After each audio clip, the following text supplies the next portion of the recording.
You're listening to Energy Futures on The Science Show. I'm Carl Smith. Now, wind also drives another valuable energy source here in Australia.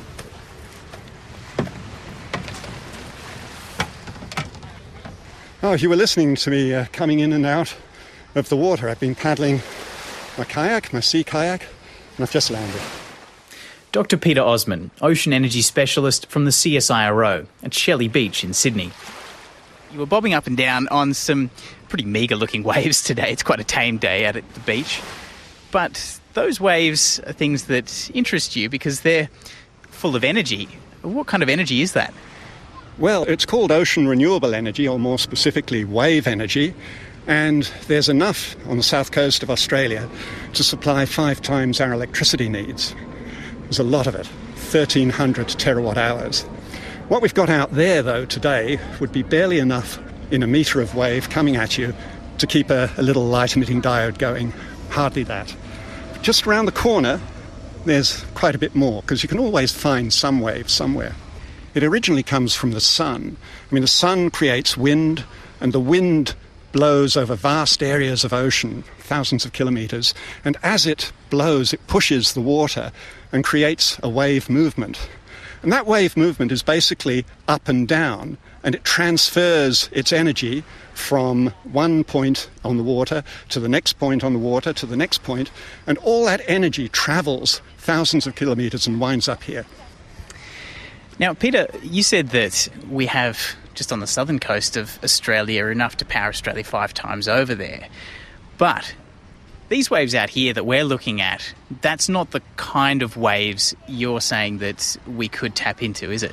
Oh, not the ones here, not at the moment, no. You need something of at least about a metre high.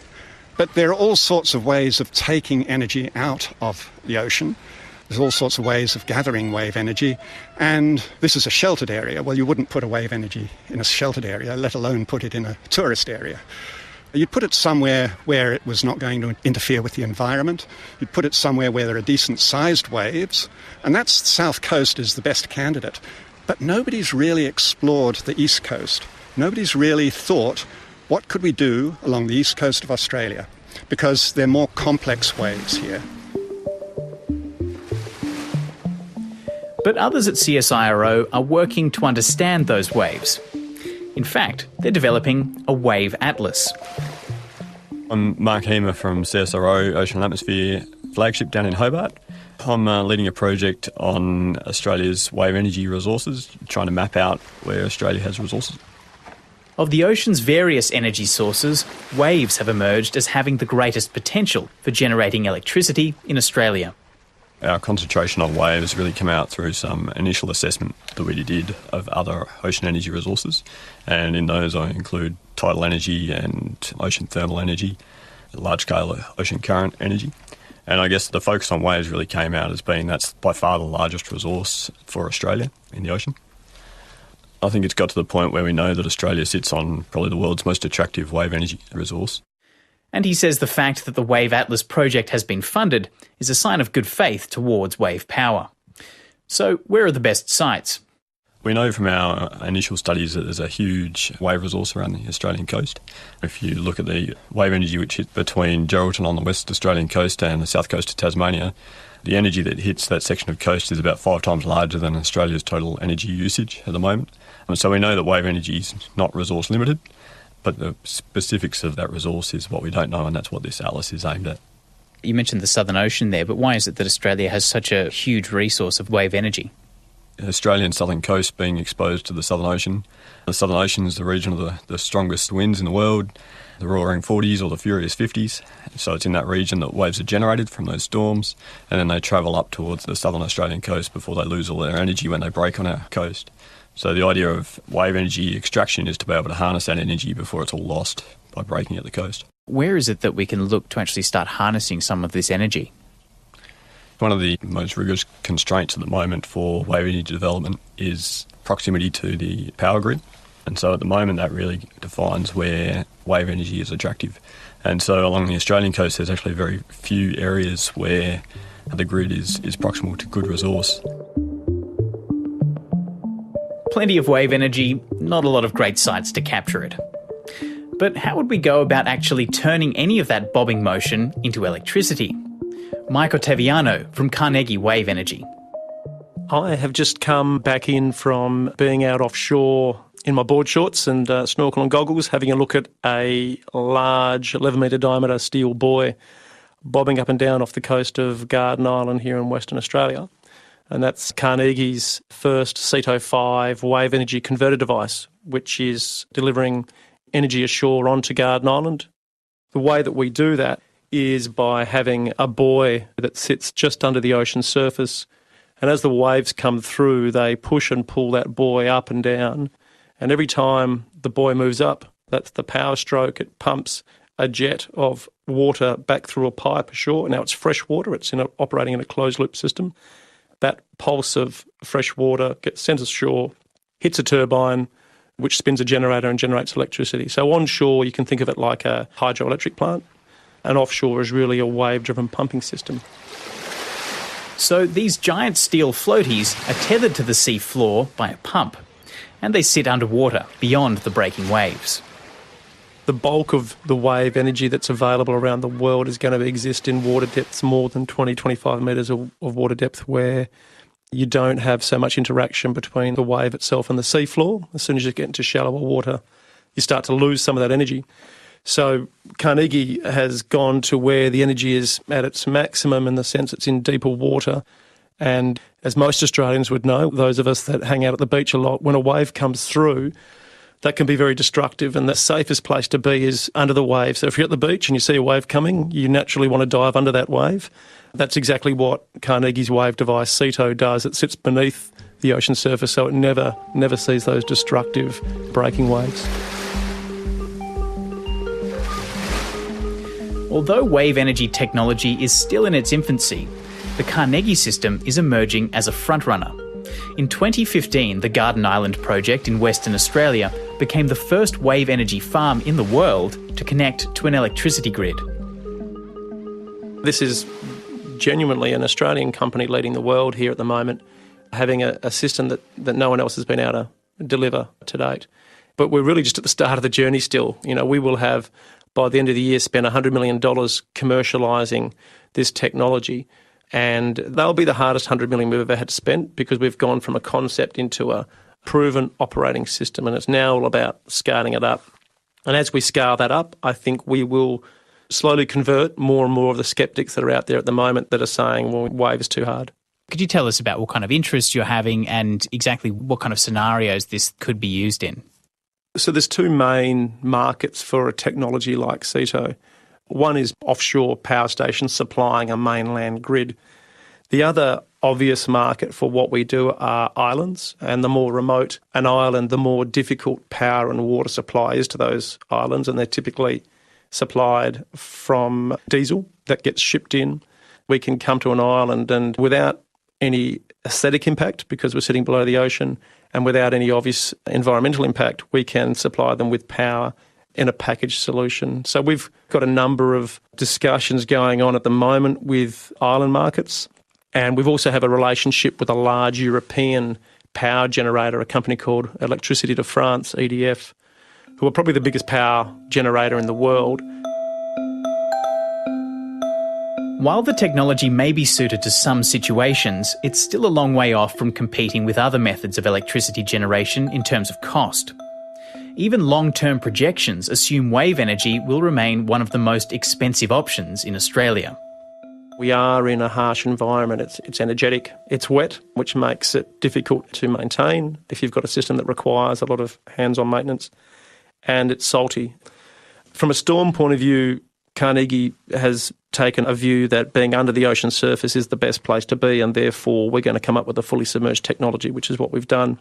There's other things we do in storms. We do have a system to detune and absorb and dissipate energy when waves get very large, so that we're not sending that energy through the system and protecting the rest of the system. From a more general point of view, though, we've got to have a system that's able to do millions and millions of cycles in a salty, wet environment and not need regular maintenance, because that'll kill your costs. If you've got to have divers and boats heading out there constantly to maintain things, then you just won't have a cost-competitive technology. Even if costs come down, though, there would surely be some concerns over how wave energy devices interact with beaches, surf breaks, and the environment. But Dr. Mike Ottaviano says Carnegie's technology gets around those problems. Being fully submerged, while it's primarily about survivability, it has this wonderful benefit of meaning that you're invisible effectively from the beach. So you can stand on the beach and look out, and you might be looking at a 100 megawatt wave farm and you would never know. That was pretty clear to us at the start. There was alternative approaches where you could have a large floating style power station, but having 100 of those in a wave farm just wouldn't be acceptable, was our view. We also do, though, a lot of work up front to make sure that we're not in conflict with other ocean users. So we're never going to put a Carnegie wave farm in the middle of a shipping lane, for example. That would just be dumb. We don't want breaking waves, so we're never going to be in a surf break. We don't want to be damaging any sort of sensitive ecological environment, so we're never going to go and put ourselves on the top of a reef or anything silly like that as well. So we do a lot of work ourselves, but we also do a lot of work with some of the local universities and indeed CSIRO on our interaction with the environment. One of the things we've learnt is that we're a FAD, by which I mean a fish attracting device is a technical term. So because we're a subsea structure, we're effectively another point of shelter for sea life. And a great example of that was one of the earlier versions. We baselined that site and counted the number of fish species living there and found 7 in the area. And after we'd been operating just a couple of weeks, we found 27 species living there. So we certainly don't want to have a negative impact on the environment, and it looks as though we'll probably in fact have a positive impact. You're listening to Energy Futures on The Science Show. I'm Carl Smith. We've been hearing how wave energy could be harnessed to generate electricity. Peter Osman from CSIRO says there are other sources of energy in the ocean, but wave power has the most potential. Because it's so widely distributed, it's available along great lengths of the coastline. Tidal is a very useful but niche area. There's probably not as much tidal energy anyway in Australia, but where it does exist, it's potentially very useful. For example, up in the Kimberley, but it is an area-specific opportunity, whereas wave is much more general to the south coast and maybe even the east coast. With tidal, how are we generating energy and where are the hotspots around the country? Derby is very definitely a hotspot in the Kimberley. There is an area where the tidal range is very large indeed. I think a lot of the issues there might be civil engineering and impact on the environment, but I believe they're making progress in both those areas. So that's one to look out for. And then the other hotspots, certainly Port Phillip, Banks Strait, just off Tasmania. Good areas where you can either get tidal currents or ocean currents. There are companies that are looking very, very seriously at generating tidal, so you certainly don't discount it. How do we harness that? What's the technology for tidal? It used to be a thing called a barrage, which is like a wall across the tidal inlet. You opened gates in the wall and the tide rushed in and then you closed them. That's not terribly environmentally friendly and isn't done anymore. So nowadays they tend to use vertical axis propellers or horizontal axis propellers embedded in the water. So fish can get past them, silt and sand can get past them. So rows of propellers on shafts to capture the rush of water in or out as the tide or a current flows by. But there isn't as much energy in that. Predictions vary, but Australia's tidal energy is likely less than 1/10 of the available wave energy. And there are fewer sites to capture tidal power. So how will ocean energy fare against our other energy sources? It's a bit unfair to do a comparison against either wave or the rest of the renewable energy because it is an important niche opportunity. Wave and tidal, both of them, their success is largely dependent not only on technological capability, but on the price we put on the value of renewable energy over ordinary energy. There's a value not only to renewable energy, but to when it's available. Let's say, for example, we become very dependent on solar and wind. And yes, we do have good storage, but nevertheless you have a long period of clouds and no wind, perhaps. But you may well have waves because it's blowing on the other side of the world. So it has a value there as one of the technologies that can take over. If that value is perceived, If people perceive it's important to have renewable energy to reduce greenhouse gases, then it's likely that we'll have 5 to 10% of ocean energy by 2020, 2030. That's our best projection. But there are so many variables there. Maintenance, how do you maintain these? I think that's a big issue, and scale up is probably one of the major issues. So typically a wave generator might be anywhere between 100 and 700 kilowatts of power. Bearing in mind the power station is a gigawatt, so 1,000 times bigger is a power station. So you'd need a lot of these to generate energy. You'd have to have a farm. Yes, it is more expensive. But yes, so was solar. Solar was more expensive than wind a few years ago, and now it's become very cheap. Harnessing the power of waves holds the most potential of ocean energy technologies. But there are plenty of limiting factors.